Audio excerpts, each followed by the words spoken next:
Salom aziz o'quvchilar, bugun sizlar bilan sifat mavzusini ko'rib chiqamiz. Sifat mavzusi rus tilidagi qiziq va muhim mavzulardan biri. Birinchi navbatda o'zbek tilidagi sifat mavzusi va rus tilidagi sifat mavzusi nimalar bilan farq qiladi, shuni bilishimiz kerak. Sizlarga ma'lumki, rus tilida son, ya'ni birlik, ko'plik degan mavzu bor, hamda rod mavzusi bor. Bu mavzular bir-biriga bog'liq va biz otimizni rodiga va soniga qarab har doim sifat ishlatishimiz kerak. Shunday ekan, sifatni savoli ham bir nechta bo'ladi. Misol uchun, siz muzko'y roddagi narsani ko'rsatyapsiz, например, telefonni ko'rsatyapsiz. Bu qanaqa telefon demoqchi bo'lsangiz, siz какой so'rog'idan foydalanishingiz kerak bo'ladi. Chunki telefon so'zi muzko'y rod. Какой это telefon? Bu qanaqa telefon? Demak, muzko'y roddagi otlar bilan biz какой so'rog'idan foydalanar ekanmiz. Agar siz женский roddagi narsani ko'rsatyapsiz va bu qanaqa deb savol berayotgan bo'lsangiz, какая savolidan foydalanishingiz kerak bo'ladi. Например, сумка. Какая это сумка? Какая это sumka?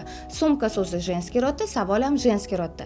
Agar siz средний roddagi narsani oldingiz, например, palto so'zi средний rodda, paltoga nisbatan savol berayotgan bo'lsangiz, какое so'rog'idan foydalanishingiz kerak.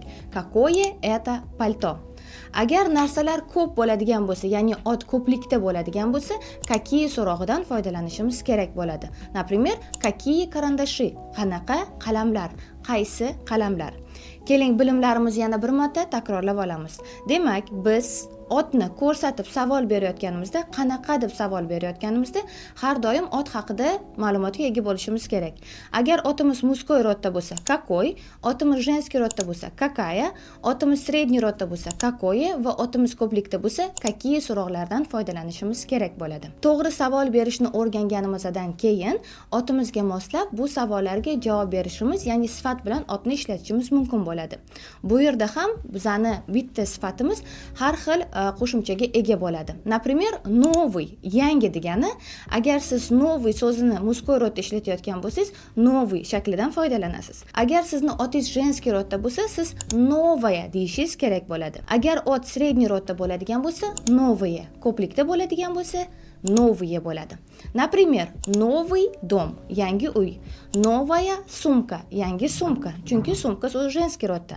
Новая упражнение, yangi mashq. Упражнение so'zi средний rodda, bizni sifatimiz ham средний rodda. Новые студенты, yangi talabalar.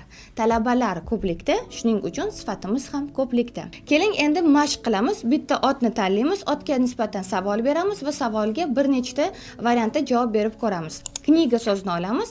Kniga bu kitob degani va bu so'zimiz birlikda женский rodda turibdi.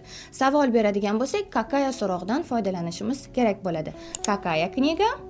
Эта книга красивая, bu chiroyli kitob. Эта книга интересная, bu qiziqarli kitob. Второе слово, ikkinchi so'zimiz bu telefon so'zi bo'ladi. Telefon so'zi bizda muzko'y rodda va birlikda turibdi. Savol beradigan bo'lsak, какой so'rog'idan foydalanishimiz kerak bo'ladi. Какой телефон?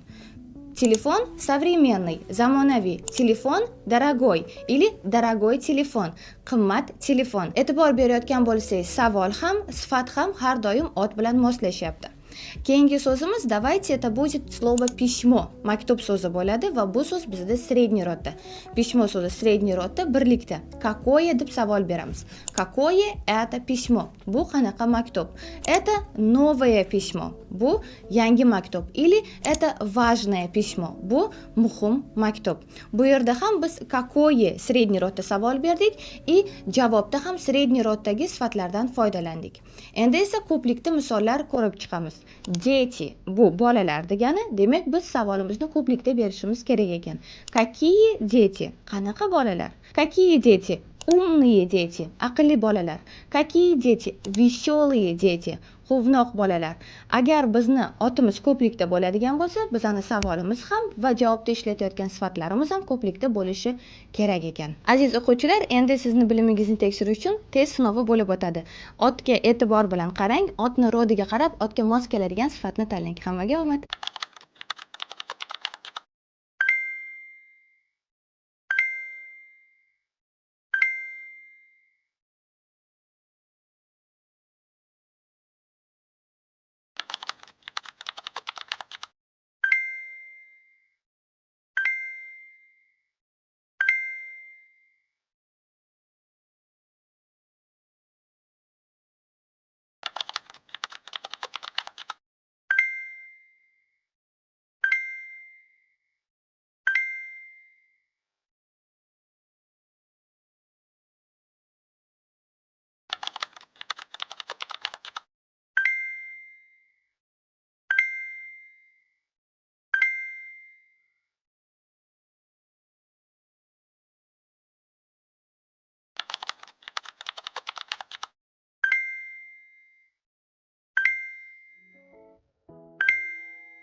Azizlar, agar siz ham shunga o'xshash videolarni tomosha qilib 3 oy ichida rus tilini tez va oson o'rganib, rus tilida chiroyli gapirishni xohlasangiz, hoziroq havola orqali ro'yxatga o'ting va Prep.uz'da biz bilan birga rus tilini o'rganing.